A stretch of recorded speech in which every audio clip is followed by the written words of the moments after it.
ও মিতু, এসো এসো, কেমন আছো? অনেক দিন তোমার খবর নেই। এসো, খবর শুনেছ? তোমার বন্ধুর তো বিয়ের সব ঠিক হয়ে গেল। আসলে তুমি অনেক দিন আসোনি। আরে তোমাকেই তো সব করতে হবে মা, খুব বেশি তো সময়ও নেই। শোনো, তোমরা বন্ধুর সঙ্গে দুজনে মিলে গল্প করে মিষ্টি মুখ করে যেও কিন্তু। আমি একটু ভেতরে গেলাম। এই গোপা, তুই মিতুকে নিয়ে ভেতরে যা। আয় আয় মিতু, বস। জানিস, কাল তো পরিমলদের বাড়ি থেকে কনফার্ম করে গেল, বুঝলি? বিয়ের ডেট আমাদেরই ঠিক করতে বলল। দেখ না, দিদি ছেলেদের আবার ডিসেম্বরে পরীক্ষা, তাই দাদা বলছিল পরের বছর ফেব্রুয়ারি বা মার্চের শুরুতে দিন ঠিক করতে। আরে বাস, এ তো দারুণ খবর রে। এই ফেব্রুয়ারির পরে হলে না আমারও সুবিধা, জানিস? ফেব্রুয়ারির প্রথম দিকে আমার সেজো কাকার বিয়ে, কোয়েনসাইড করে গেলেই মুশকিল। না না, তাহলে দাদাকে বলবো এন্ড অফ ফেব্রুয়ারি দিন ঠিক করতে। তুই ছাড়া আমার বিয়েই হবে না রে মিতু। আহা, তুই তো আমাকে বলিসনি তোর বিয়ে ঠিক হয়েছে। নেহাত আমি আজ এলাম তাই। তুই যে প্র্যাকটিক্যাল পরীক্ষা নিয়ে ব্যস্ত ছিলিস সোনা, তখন বলতে গেলে ঝাড় খেতাম কিনা বল? তুই না এলে আমার বিয়েই হবে না। তোকে বাদ দিয়ে বিয়ে কেন, আমার মরাও হবে না। খালি বাজে কথা। এই এবার বল তো, কেমন দেখতে তোর বরকে? আর তোর শ্বশুর বাড়ি কোথায়?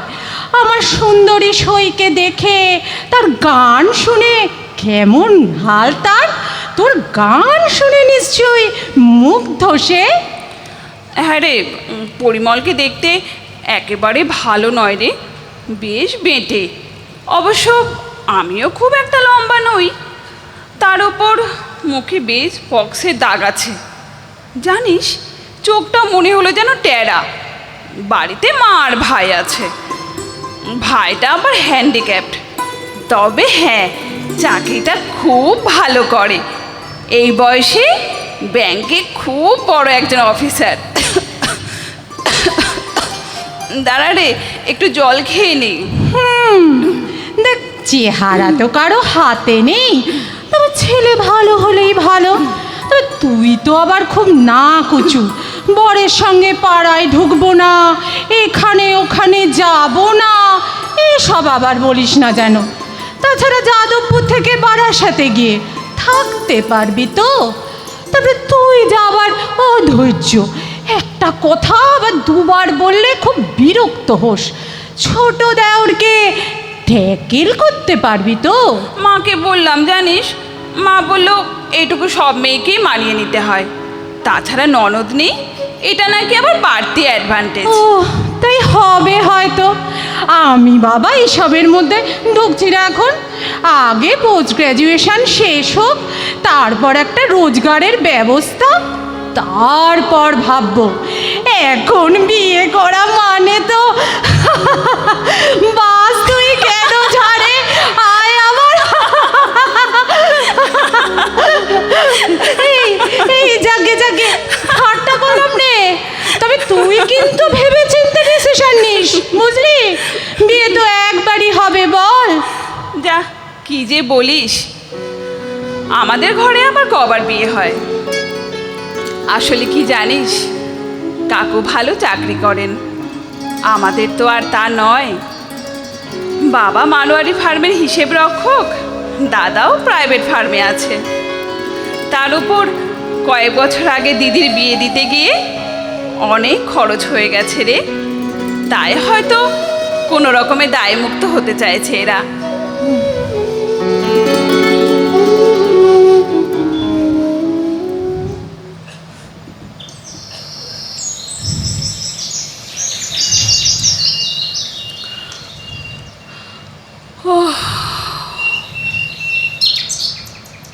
জানিস মিতু, কাল সারা রাত ঘুমোতে পারিনি রে। কেন রে? তোর কথাগুলো খুব মনে পড়ছিল। ও, সত্যিই তো, এই বয়সে বিয়ে করে জীবনটাকে খাঁচায় পড়ার কোনো মানে হয় না। সে খাঁচা যতই সোনার হোক না কেন। তাছাড়া আমাকে তো তুই জানিস বল, ওই পরিমলকে সঙ্গে করে আমি ঘুরতে পারবো না।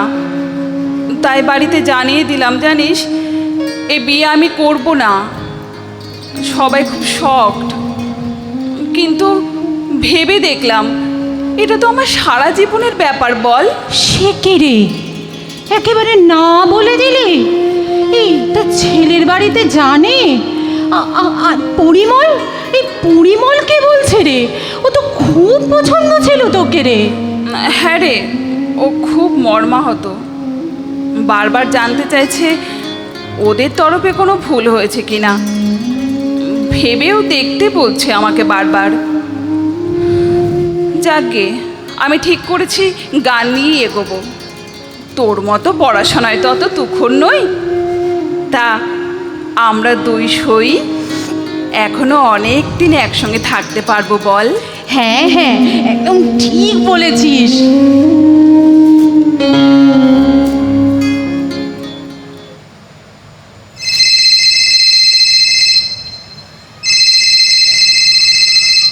হ্যালো, কে? মিতু?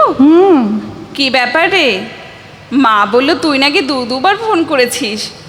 আসলে রবীন্দ্র ভারতী থেকে ফিরতে রোজই এই সময় হয় রে। আসলে বেনারসিটা কিনতে যেতে হবে রে তোকে আমার সঙ্গে, আর অন্যান্য শাড়িও। মানে তুই আয়, তোকে মা সব বলবে।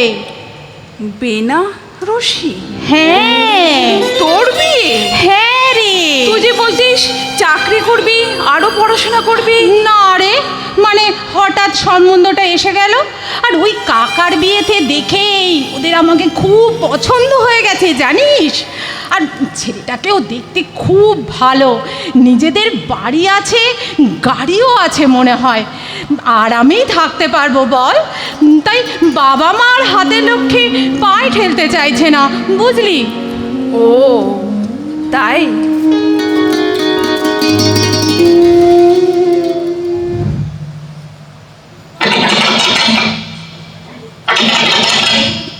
ও মা, মিতু, তা কি ব্যাপার এতদিন পর? আসলে কলকাতায় তো আসাই হয় না, আর থাকাও হয় না মাসিমা। এইবারে ছোটটার জন্মদিনে বাবা মা খুব জোর করতে লাগলো, তাই কদিনের জন্য থাকবো বলে এসেছি। তা গোপা কোথায় মাসিমা? গোপা গান শেখাতে গেছে।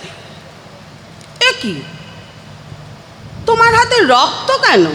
এই তো মাসিমা, দেখুন না আপনাদের বাড়ির সামনে অত ফণি মনসার ঝোপ কেন? ঢুকতে গিয়ে কেমন হাতটা ঝরে গেল। হ্যাঁ, ওটা আমিই লাগিয়েছি।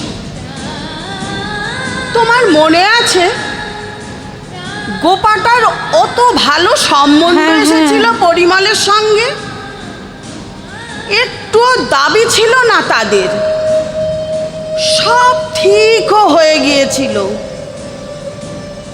কিন্তু কার বুদ্ধিতে আর কে জানে বিয়েটা ভেঙে দিল। আমাদের ঘরে তো রোজ ভালো সম্বন্ধ আসে না। তারপর ও দাদাও কলকাতার বাইরে চলে গেল। হ্যাঁ, সব সব কেমন বেহিসেব হয়ে গেল। মেয়েটার জীবনটা এলোমেলো হয়ে গেল। আর ওই তখনই ওই কাঁটা গাছ আমি ওই বাড়ির চারপাশে লাগিয়েছি। কেন জানো? ওই বাধাগুলো যাতে ওই বাইরেই আটকে যায়, ঘরে ঢুকতে না পারে। দাঁড়াও মা, ডেটলটা নিয়ে আসি, তোমার হাতে লাগিয়ে দেব।